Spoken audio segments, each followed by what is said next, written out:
Today we have a whole slew, an actual slew of filmmaking gear for your iPhone and Samsung devices, and it's pretty crazy. There's a lot of stuff to go over here. A lot. Resume is a heavyweight, yeah. Put it on my back, give me everything, yeah. I need everything, I need all of everything, yeah. Today we're taking a look at the Freewell Sherpa system, which includes some new pieces of gear for the Sherpa 2.0, but we got everything here. We got like 98% of the entire lineup at our desk right here. Well, my desk, this isn't your desk. Don't come over here saying this is ours. This isn't ours. This is all mine. You can't have it. Let's not waste any time. Let's get right into it. First up, the case. You're gonna need this case on your phone. It's available for the iPhone 15 Pro, Pro Max, 14 Pro, Pro Max, and 13 Pro and Pro Max. Yeah, pretty sure. It's a really great case. Super strong MagSafe on the back, like really strong. One of, if not the most strongest MagSafe cases that I've dealt with yet, and I've dealt with a lot. And right around the camera system here, we have a magnetic plate that also has a twist and lock system here for some of these pieces. Next up, we have the phone grip, which is really great. This thing usually comes with me pretty much wherever I go. And once you get it on your phone, it almost works like a mirrorless camera. It has a really good deep grip on it, and there's a Bluetooth shutter button up here that allows you to take photos and stop and start recordings just by pushing it, which is really great. We got a cold shoe up top, couple of quarter 20s on the top, couple of quarter 20s on the bottom, but this is where I think this thing is really cool. It unfolds and stretches out to a really great selfie stick so you can vlog with it on the fly. This was genius. Great job, Freewell. This was incredible. Now, the rest of this stuff, we're gonna head outside before it gets too dark because of daylight freaking savings. I could have swore I read, somebody correct me if I'm wrong, I could have swore I read that they put it into Senate or Congress or something and voted on that it's over, it's terrible, it's whack. No more daylight savings. We're gonna stick to the summer hours. It's gonna get darker later. We're not gonna deal with this 4 o'clock crap, so we're losing light as we speak. It's 11 a.m. and it's already starting to get dark, so we gotta head outside. So let's go check out the rest of this stuff.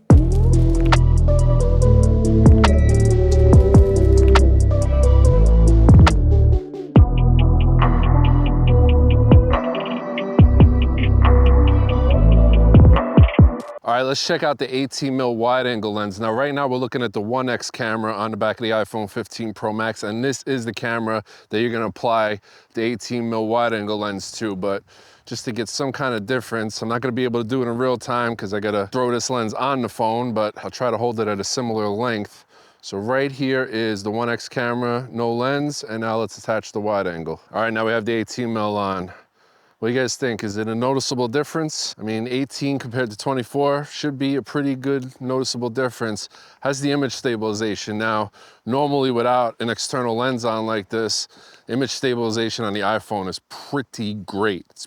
It's like damn near GoPro level. So I'm wondering how it's gonna work with a lens like this on it that it's not really particularly calibrated for. We've seen a lot of shakes, a lot of jitters. Now I'm extended with the Freewell Sherpa grip here that extends out into a selfie stick, which is fantastic. I love it. It's small, it's compact. I bring it with me everywhere I go. And I also have a snow mist filter on here too, which is really nice because it's gonna take a little bit of that digital sharpening and just that digital look off the image and sharpen it up a little bit. What do you guys think? How's it look? Now, if we compare this 18mm over to the ultra wide camera, you can see the ultra wide's a lot wider, but the quality is nowhere near as good, it's nowhere near as sharp, again, because we're using this 18mm on the 1X camera, which is by far the best camera on this iPhone and pretty much every other smartphone out there. All right, now to what is probably my favorite part of this entire Sherpa system, which is the magnetic filters that you could buy for this thing. And it's super easy to throw on and off. They're really small, you fit them in your pocket, you just slap them on there magnetically, no screwing. Pull them off when you don't want them anymore. So right now we're looking at the quarter snow mist filter, which is pretty similar to what we just saw on the 18mm lens, only you don't need the lens with this one. It just magnetizes right to the back of your Freewell case. And again, this is gonna soften up the whole image, take off the digital sharpening. I really like the effect that the snow mist filter gives. So I don't know if you'll be able to see it in real time, but here is with the snow mist filter, off, on, off. Can you guys see a difference? All right, now we got the glow mist filter on, which is a little bit different than the snow mist filter. This is gonna kind of decontrast your image a little bit. It's definitely gonna bloom out the highlights. So if you have any bright lights in the background or nice bright sky, if the sun is behind us, we can see right here, it's gonna bloom it out. It's gonna soften it up a little bit. It's not gonna make your light so harsh. Maybe a headlight on a car, if you're shooting in a darker situation, it's gonna do a really great job of softening that light and kind of blooming it out a little bit. All right, now we're in the Blackmagic camera app, which gives us full manual controls over all our settings, our ISO, our shutter speed, our white balance, whatever we want to do, pretty much got control over it. Whereas the native camera app, you don't have control over too much. And this works really well when you want to keep a proper shutter speed and have the right motion blur in your image so it's not so jittery and just everything is perfectly in focus at all times. You kind of want to have some good motion blur going on there. So right now we have our shutter speed at 1/50 and we are properly exposed. And the reason why we're properly exposed is because Freewell has a variable ND filter that again magnetizes right to the front of this case. And right now I think we have the 6 to 9 stop on here, so I'm not going to show you the 1 to 5 stop, but it works exactly the same and it looks exactly the same. And if I come over here and I crank it up, you can see everything get darker. And if I bring it down, you can see everything get brighter. And we'll leave it right about there. Not that I have any clue because I can't see my image, but I think we're about right there. Now, if we want to take it a step further, we have a variable ND mist filter on here. This is also a 6 to 9 stop, but they have the 1 to 5 stop. And this is going to do the same thing that the variable ND is going to do, only it's going to add a mist effect onto it. So it's going to bloom everything out a little bit. It's going to soften up your image a little bit. And this would probably be my preferred go-to if I had to pick one or the other. What'd you guys think? I absolutely love this entire system. Lenses, I'll be completely honest with you, I think they work great. Not really my thing, just because I personally use my iPhone as an on-the-go point and shoot type camera that I just want to keep in my pocket, bust it out, get my shot, put it away, and what just happened? You guys saw that, right?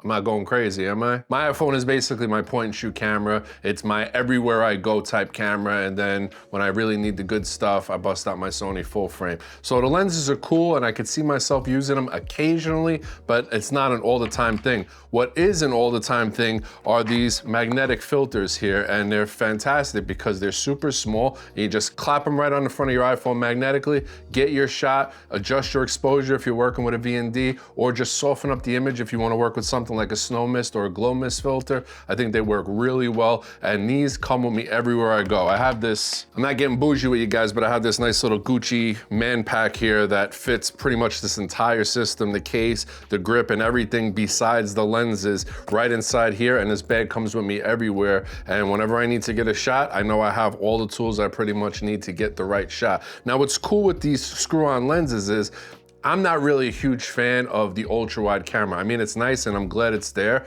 and I wouldn't want it to not be there, but I would like something more along the lines of like a 17 or 18 or 16 mil, so you get a better quality camera on a wider lens using the ultra wide lens here, which is really great. This is a much higher quality, why am I still holding this? This is a much higher quality lens than the ultra wide on any phone for that matter. Now for the anamorphic stuff, if you're into that, then you have two separate options here. And again, using the Blackmagic camera app, you have the de-squeeze options already built in there, so your footage is gonna look normal and you don't really have to mess with it in post. And something else, for all of these external lenses here, you have options for all these different ND filters. So we have a 16, an 8, a 32, a 64, we have a snow mist.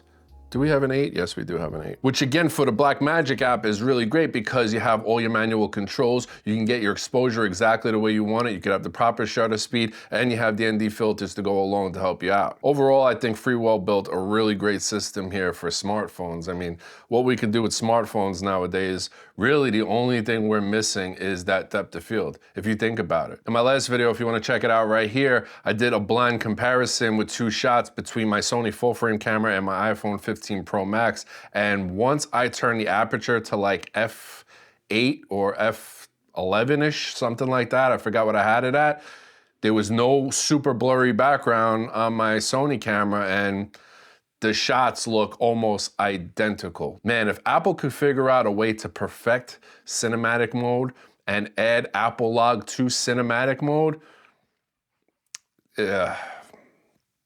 Yeah. Thank you, Freewell, for sending over this gear. Thank you guys for watching. If you want to see more Apple goodness, click on this link right here. I'll see you guys next time. Salute!